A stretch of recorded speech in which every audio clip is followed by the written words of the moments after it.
How you doing? There's a lot. It's all a lot. There's a lot going on. I have returned. You just got back from vacation. Have returned from vacation. We traveled 3,325 miles in 2 weeks.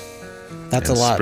Spread COVID all around the northeastern United States. Yeah, but that area is at least the most vaccinated, so it was least damage done.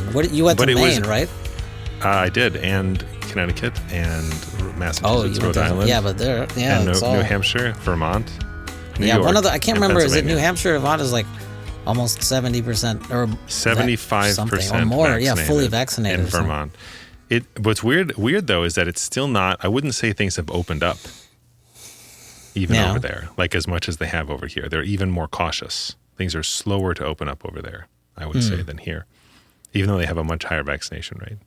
Anyway, it's great we came back because now the COVID numbers are going up, and it was all your fault. It wasn't us. Well, it's possible. That's one thing you know for sure. Yeah, it wasn't. Well, there's a delay, right? So right before you left, you spread it around here, and then went back. Now you're bringing the COVID from the Northeast back here, so it'll be a second round of your fault. That's right. Of the the Icarus variant. Now you're just making things up. But Icarus variant would be a really cool name for a disease. I just broke everything. But we had a great time. We saw all the things. We saw some people in a big city called Boston, but we did not see very many people in most places. We mostly hung to ourselves and went to the middle of nowheres a lot. We mostly went to the middle of nowheres. That actually sounds like fun. It was fun. Yeah. And it was great because like one day we were in Baxter State Park in Maine, where there are very few camping sites on this huge plot of land, and so we were like we were 5 of maybe 7 people in a mile radius of us, which was very cool and felt neat. There's no electricity, there's no running water. It was really cool. It felt great, and you walk outside our cabin. And it was just dead silent. You just heard almost nothing except for like the occasional insect hum or a bird tweet. It was very strange. And then you could see the stars, unless it's cloudy. It was cloudy, but yes. Well, then it's terrible. I'm sorry. One would see the stars there, yes. And then we went to, and then immediately after that, we went to all these cities. We went to like Acadia National Park, which is actually like really busy. And we went to Boston, and which was great. And we went to Rhode Island, which I now understand why it's called the Ocean State. It's because everyone there is a beach bum. Oh. And then we went to Connecticut. Even more so than Florida and Southern California? It's not the whole state. I mean, Florida's pretty close, but not California certainly isn't the whole state. But Rhode Island, there isn't anything but the ocean. That's all there is. Like, in fact, the ocean encroaches upon, like, I would say half the state anyway. Yeah, I heard there's a moon wobble coming. And there's going to be high tides that may cause terrible flooding on the coastlines. So maybe in like the 2030s. This just in. Alert. Yeah. Alert. Moon wobble approaches. They've got about a decade to get out of there. Oh, okay. So it's fine. Oops. And then luckily we've solved global warming, and so thank God ice caps aren't even a concern anymore, and so the ocean levels are going down. So it's like it won't. I mean, it'll have some effect, but not as bad as it would be if it. Thank God it was revealed to be a hoax by the leftist mob, because otherwise we might have to, worry about something. You can't do this. You can't do it. I can't take it. I can't. So what you heard at the beginning was the band The Placeholders. This is from their album Working Title, and the song is called I Wanna Something Something Na Na Na Na Na. And this is actually the first album in which... That's a great song.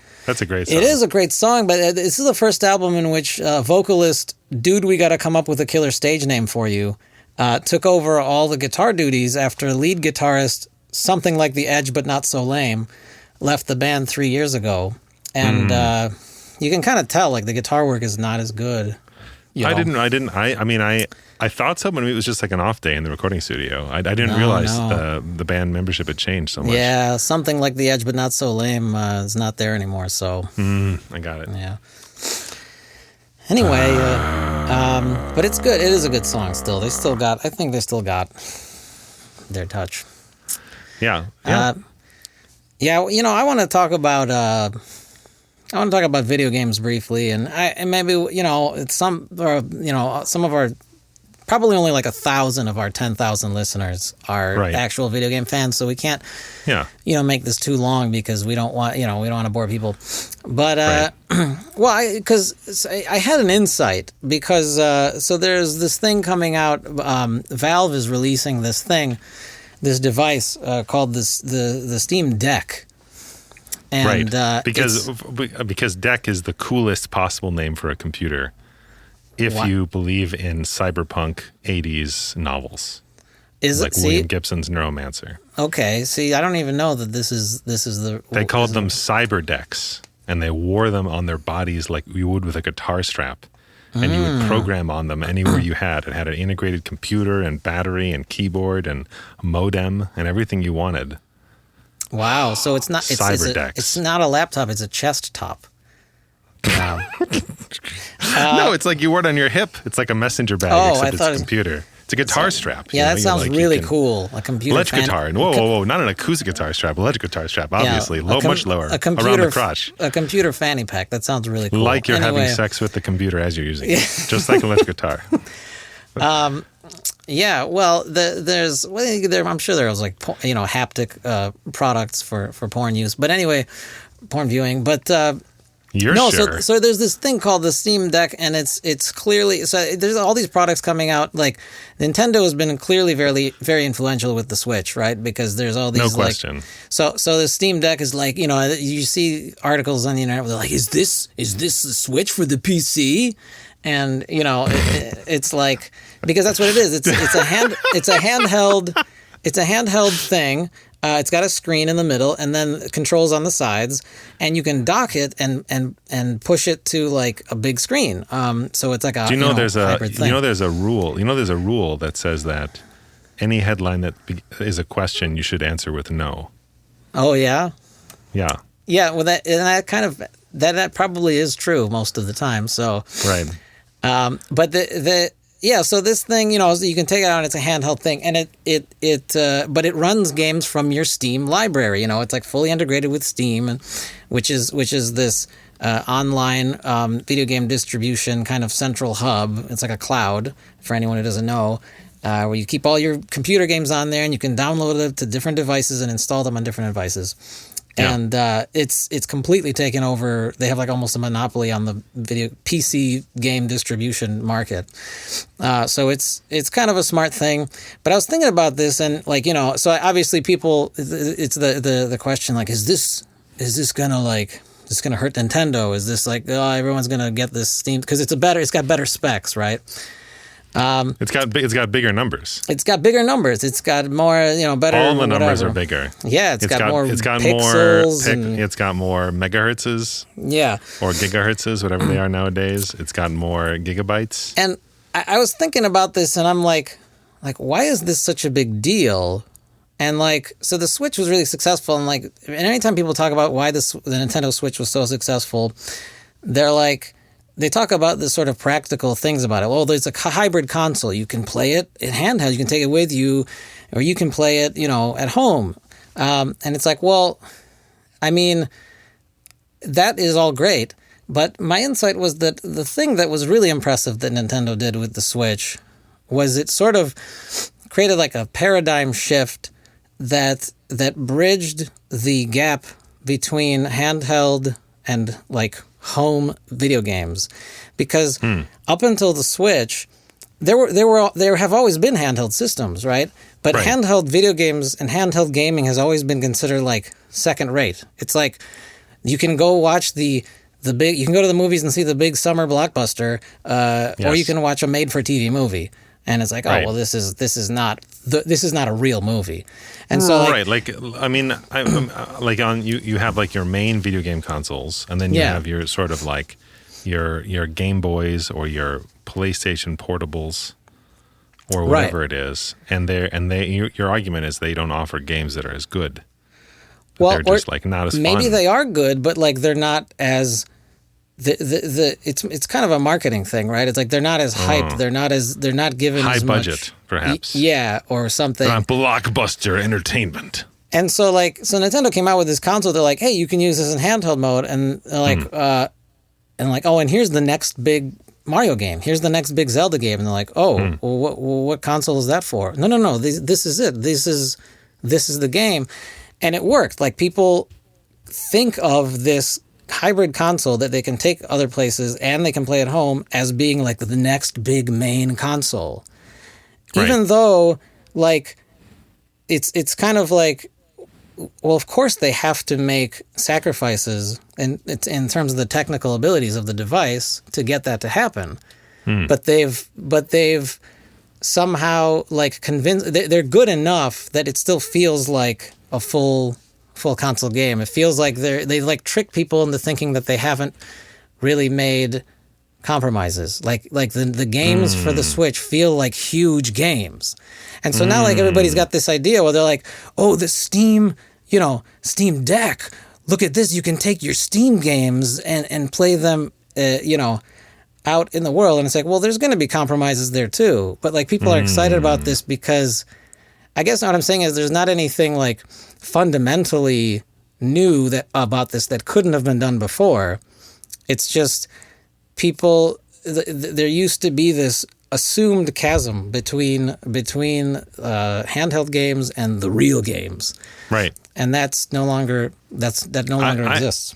I understand that. I think that's a really good point that I hadn't considered, and I appreciate you sharing it. I think furthermore, there's this.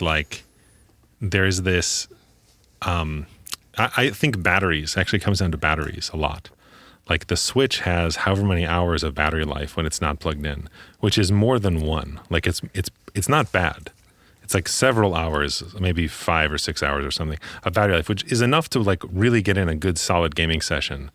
And I know my family, we've brought our Switches to different events and different things as a way of passing time because it's so easy to bring it around.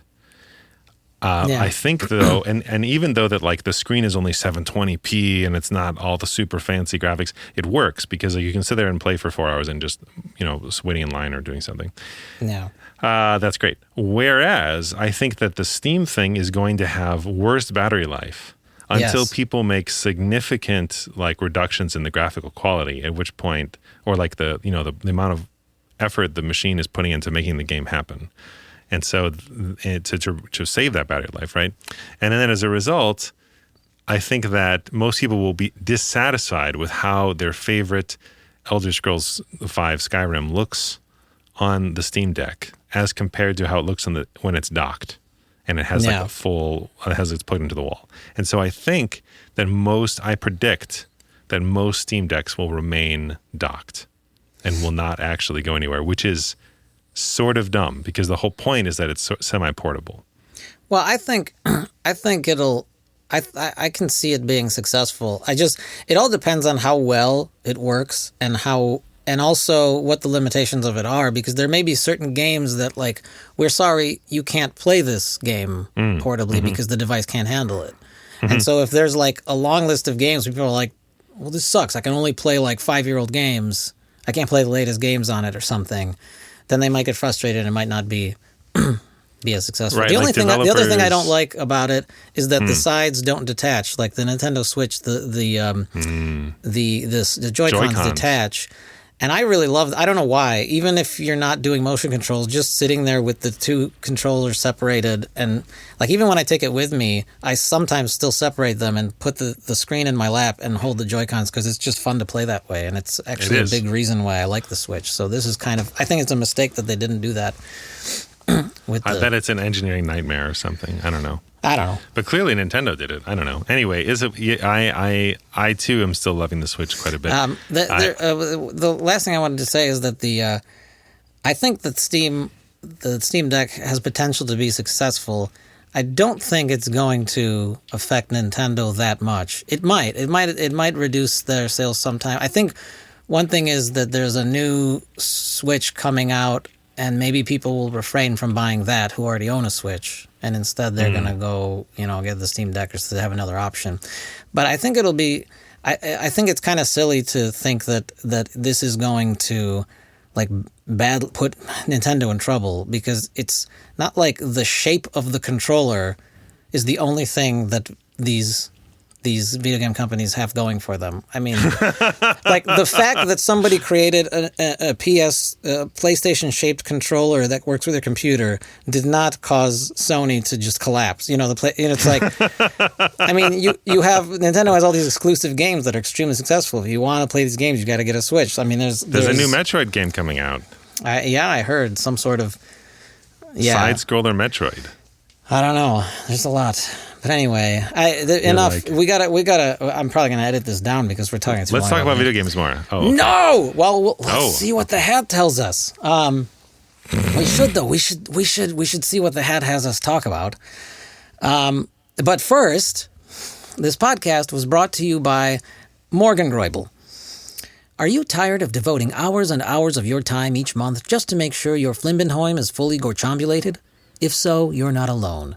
Millions of Americans are struggling to set aside enough time each month to properly flamf their Jarchluvens, leaving their favorite Flimbenheims susceptible to functional problems down the road. Well, now there's Morgengroible. With Morgengroible, you can give your Flimbenheim that professional sheen without having to worry about time-consuming monthly Weebler maintenance. Our award-winning Flimbenheim gorchambulation services start at the incredibly low monthly fee of Vinch Fliebenbriesel Humphy Flimb. There are no upfront costs or Hagen-Klaptic commitments, just industry-leading Flimbenheim gorchambulation at an unbeatable price. And if you want only the best for your prize-winning full-vroil Clarchesian Flimbenheim, look no further than our premium Morgengroible Gorchambulation Max option.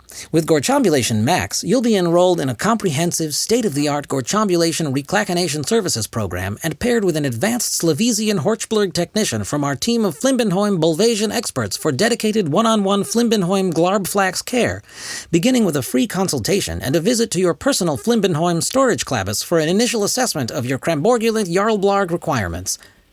Your technician will then work with you and consult with our network of Horchgubel Albriants to come up with a gorchambulation strategy tailored to your specific Largenklax needs. This service can be yours for the competitive rate of Vlieven Jimbly Mjorm per month and involves a complete and fully integrated gorchambulation treatment approach which includes the following Balbruxian surfaces. Full degrengification of all internal and external Gwilgenheim subgloinkewaps. Thorough inspection and reblimben flugging of all applicable plofferzoinks. Deep roibling treatment and halabastic Klobberflox detailing. Exterior weasel warp schlumping with Lupin Glosterblacks approved finishing Schliel application. Dupli Shoop Vuvenfjav 55-point inspection and Hapapa safety check, and much, much more. Every single one of our trained experts holds a PhD degree in Gorchambulation Sciences from an accredited Volchable Blarts University and is QZX certified for superior expertise in Carblatchabloib Lubin Klankenfiesel Industriobotics. In fact, we're so confident in our technicians, we can guarantee your satisfaction with our services or your money back. So what are you waiting for? Pick up the phone today and call Vorch, Fleem York Plop, Yurty Chlacks. That's Vorch, Fleem York Plop, Yurty Chlacks, to set up an appointment with one of our Morgengroible Glugenherps experts for your free Schlagesian Flimbenheim Gorchambulation consultation. There's nothing to lose. Morgengroible Flimbenheim Gorchambulation Services. Now you're blurching with Flurg. Warning, Morgengroible varchizolizes parnarchulent corbazoplatz. If you are exporgulancing slamptums of the hubby-jubbies, is contorgal use in confluxiblermatologist. Not to be used in conjunction with flimsenflamsel or barchlorpenzarl. Please consult our Gruzel manual for more information about Morgengroible or its affiliate, Lumpenchumplebesiax and Florvunchen Wumpelplarm. I really appreciate your commitment to our advertising. It was really, I as you can tell, I'm really having to sort of dig deep for these sponsors. This was hard to it was hard to find somebody this time. I'm sorry to say. Nothing against Morgengroible. Okay, I mean they're wonderful service, but it's getting tough. It's getting tough. All right, let's go to the Mad Hat. Yeah. Okay. This is. I forgot to start shuffling. Everybody, get your Mad Hatter's towel. We should sell merchandise. We should sell a Mad Hatter's towel for the salivating. During the that makes sense. Yeah. It's happening. Gosh, every time. Be quiet. The topic is Matt Glaz's hatred of acronyms. Wait, what do you mean you hate acronyms? Well, LOL. So I hate. Sorry, no, I was just LOLing. It's not a hard and fast rule. I don't hate all acronyms. I think if it's if it's like an official, agreed upon thing, USA, whatever, right? Or NATO or something like that, then it's like, okay, it's an acronym, it's an official thing. I think the thing I hate most is all of the internet shorthand that I just, it makes me so angry. It makes me so angry. And but it's not just that. It's also like I think it started with in the 90s when something would be, some brand would be abbreviated. And it would they'd do it to try to sound cool or something. I think I avoided for a couple decades from saying SNL because I was like, it's called Saturday Night Live, and that is the name of the show, and that's how I'm going to say it. And SNL on the next SNL, and I'm like, ooh, SNL, it's really cool to say it. I'm really in with the cool kids, and I say SNL. Right. I don't say Saturday Night Live. That's only old people actually speak. I'm very resentful but it is a mouthful to say Saturday Night Live, so I did begrudgingly start saying SNL, but I just say SNL. Yeah, but I would read it even further. There was one time I was on this internet forums are the worst. There was one time I was on this Minecraft forum, and I was trying to find some answer to some question or something. I don't remember what I was looking for. But somebody was talking about something. What do you do with cobblestone? Somebody kept using the abbreviation OP, the letter O and P. And they kept saying this. Yeah. And I was like, that's okay. OP, man.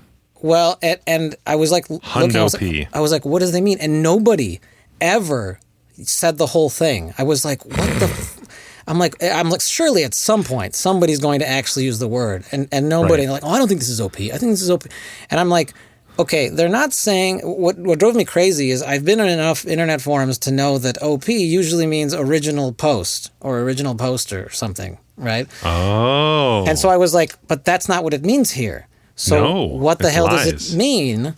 And I went back. Exactly, it means overpowered. It means overpowered, and I'm like. I had to I did a Google search and I came up with a bunch of things. There was some sort of probably organization, the obstetrician I don't know.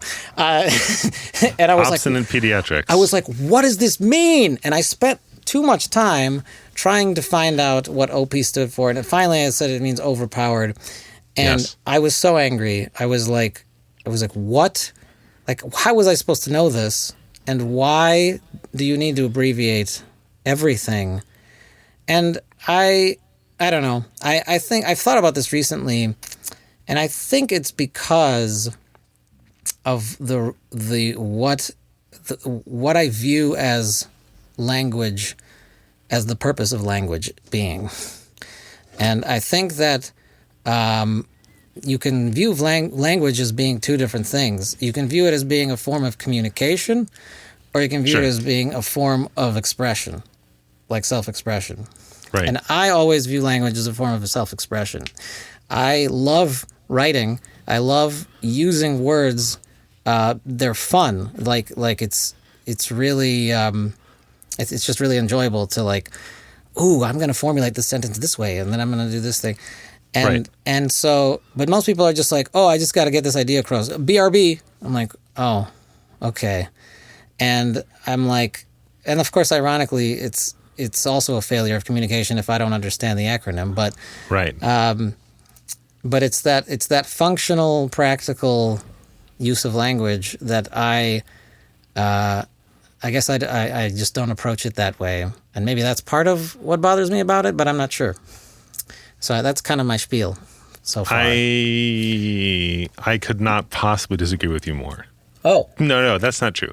I just think that having these here's my take on it.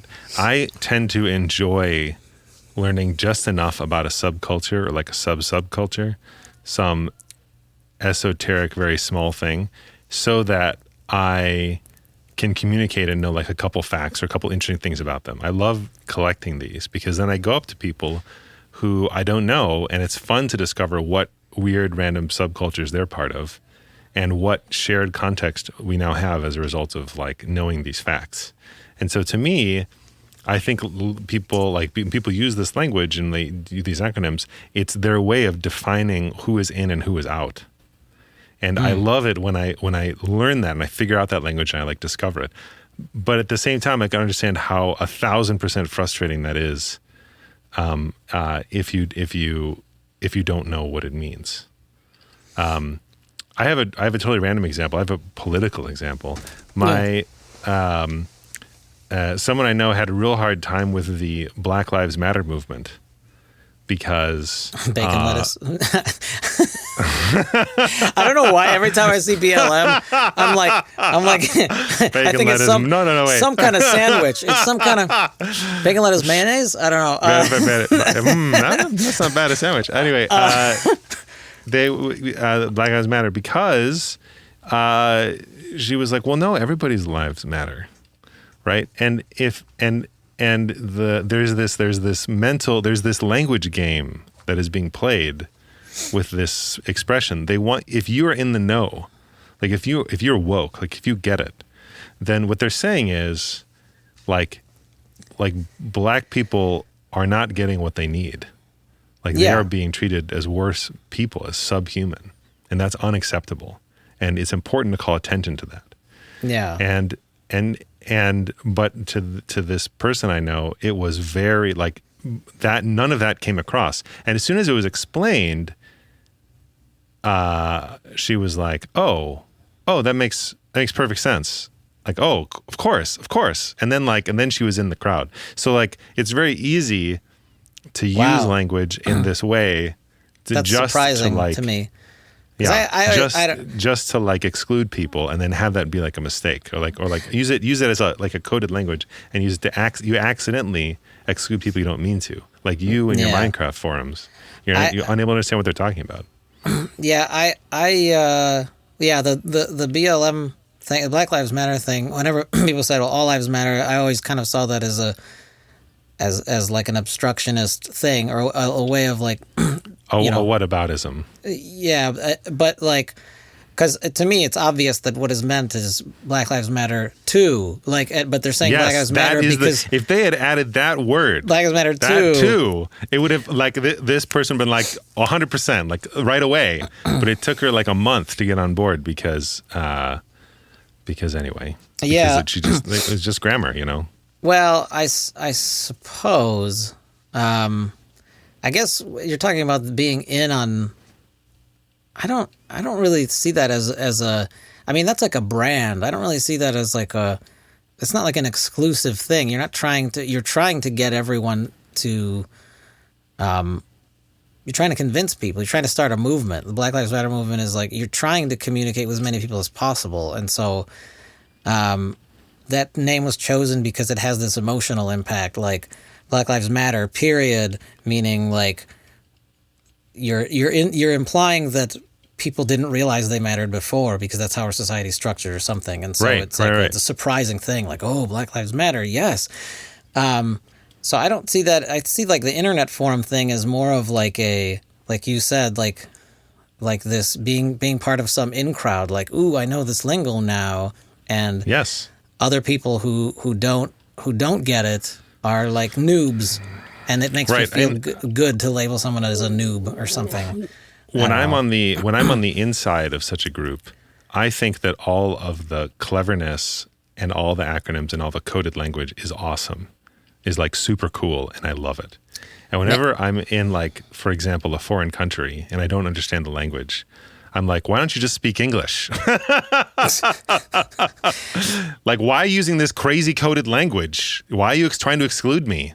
Anyway, it's so I've been on or in the same even less extreme example, like you know, when I joined Google where I work now, it's like everyone's got all these amazing acronyms they use to talk about everything. And I just didn't know them. And it took me, you know, a while to learn them all. And in that meantime, it was clear that I was an outsider because I wouldn't use that language correctly. I think my problem is that I don't feel like I'm on the inside of anything, ever. and I think anytime I get the opportunity to be, I sort of refuse to, or something, out of indignantly or something like that. I don't know. I think both you and I react very negatively when we see people being excluded in the way that you're talking about. Yeah. Like, I don't think either of us likes that a lot at all. Right. But you're just saying, yeah.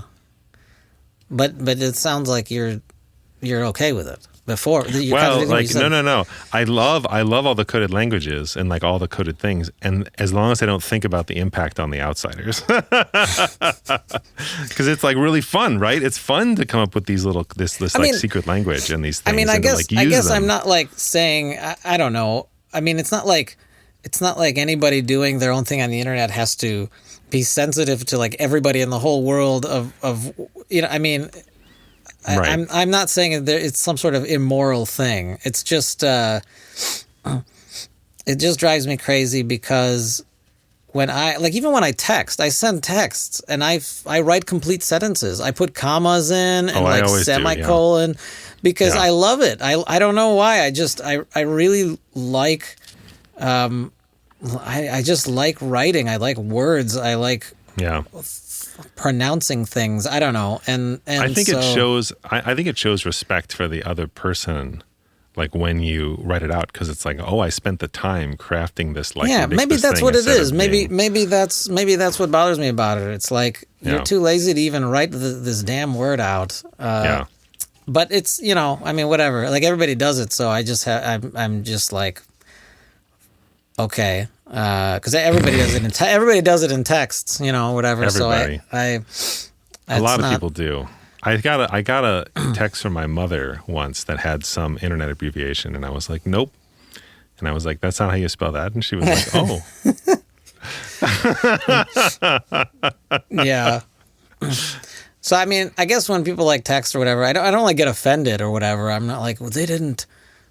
This is so curt. And I'm offended that they whatever. I'm just like, whatever. That's just how people text, whatever. But I enjoy writing and being grammatically correct and things like that. When I was in high school, I was in math class, and I think it was my senior year, and we're learning this like abstract math, you know, because I was like in smart math class, and you know, we're learning like linear algebra or something, and this, you know, one of the people who was in the class, I don't remember who it was, like raised his or her hand. I don't remember if it was a man or a woman. Anyway, and said like, said Mrs. Zelinsky, who was our teacher, like, why? Like, why is all this language so confusing? Like, it's so confusing. There's so much terminology, and it's all so like obtuse and like weird. And she said, oh, it's because that's what separates the mathematicians from the non-mathematicians. She's like, we have this language to make sure that you're in the group. Like, why is it so hard? She's like, it's because that's what's, you know, that's how you know that you know what you're doing. You know, if you use the language correctly, you know you take it seriously. I spend my entire life trying not to be in any group, and that's why I'm all alone.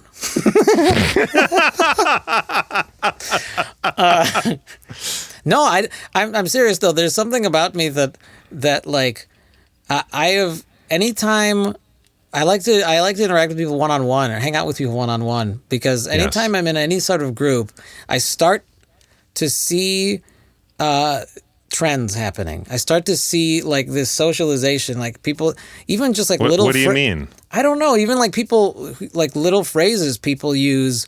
Like I started working this job once, and I noticed that I was working at a cell phone store and I was training for like a couple months before I got a different job.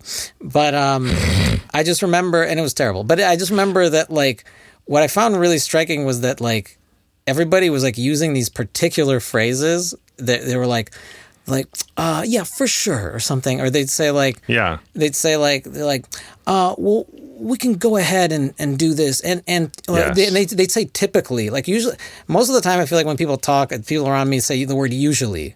Like, oh, yeah, usually you do this. But in this particular job setting, everyone is saying the word typically. And I'm like, I think it's because the owner, the boss who trained everyone, this is how he talked. And so everybody said these same words. And everybody's like using it like, yeah, so typically, and somebody asked a question and they would always answer it with, yes and no.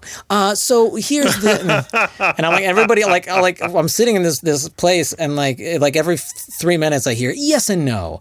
And I'm like, I hate that everybody is just talking the same way and like, and that's just how people are. I mean, people, they take cues from each other and I'm not totally immune to it because it's easier to just copy what somebody else is doing if you're like learning a job than to like try to be original or something. Yeah. But I don't know. Anytime like even when I hang out with like an indie crowd, you know, like artists or something or you know, or whatever, like hipsters or something, or somebody who's like you know, listens to non-mainstream music or something, I start to see these things that are common about all of them, and I go, I don't want to be part of this anymore. And I slowly like I don't want to ever belong to anything. I just get frustrated. As soon as I even start to get the opportunity to belong to a group, I'm like, this is a group. I hate groups. Get away from me. We have this whole there's this whole fear I've heard about corporate speak, where it's like synergy, whatever, around it being a wall. Like people use it at work in order to make the contrast between their work and their home lives really like obvious, as like a mental barrier to protect themselves from the terrible things they do at work. I don't know if that's true or not. But it's like but the corp speak thing is real. Is real. I mean, it's legit. It is a very strange thing. Listening to people talk at work. We should do a whole. What I'm going to talk about now. We should do a whole Matt Hat episode about corp speak because I'll prepare. Yeah, and I will have a list. I know nothing about corp speak because I don't know. I've heard like little things like let's circle back or something. You know, I mean, there's like these little expressions. Circle back. I've heard a few of them, but I don't have that kind of job. I mean, my job is all like this motherfucker over here. He parked his ass end over into the. Hey, I don't gotta. You guys got a set of wheels over here or something for the bread? I mean, so that's my. I mean, that's your corp speak. That's my corp speak. Yeah. That's not what my job is like. This jerk off over here. Every day at work is like watching a Die Hard movie or something. It's very weird. And that's why you like it. Well, I do like the fact that I kind of don't have to really try to present myself in a particular way, like as much as other jobs. You know, I don't have to. Yes, I know just what you mean. I don't have to watch what I say necessarily, at least not, you know, in some of the time. So we should add a topic about corp speak to the Mad Hats, and we can talk about corp speak because that would be fun. I'll do that. But anyway, that's why I hate acronyms. I want people to use language fully and correctly, and playfully. Your grade will depend. You appreciate cleverness and diction, good diction, and interesting things. And it's not like it has to be formal language. I'll use slang and stuff for comic effect. But I love. Yeah. I think language is hilarious. Me too. So why not use it anyway? But that's it. That's all I got to say about that. I mean, just send us an email with topics for your Mad Hat, and please write in complete sentences. We're gonna get like 10 emails that are just like, "Yo, Matt, you like this thing? Yes. How about topic? And you're like, no. Me put topic in hat. You draw topic. Why use long word when short word do? Will do. Yes, but thanks for listening, everybody. Please go to matthatters.com. MATTHATTERS.com. That's correct. And you can find all our episodes there. You can find our email, or you can email us and tell us what you think about acronyms. You can find links to our podcast presence on Apple Podcasts. Oh yeah, you've added Google Podcasts, or you can just listen to it right there. You can do all three if you want to increase our stats. That's also fine. There's so many ways to listen. So many different ways to listen. There's a link to our merch store. No, there isn't. You can buy tons of merch. You can buy towels that say, I'm salivating for the Mad Hat. I'm salivating for the Mad Hat. One day we'll do this. But anyway, we will leave you all today with a wonderful song. This is by the Unethical Morgue Technicians, and the song is called Rock Your Body.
Okay.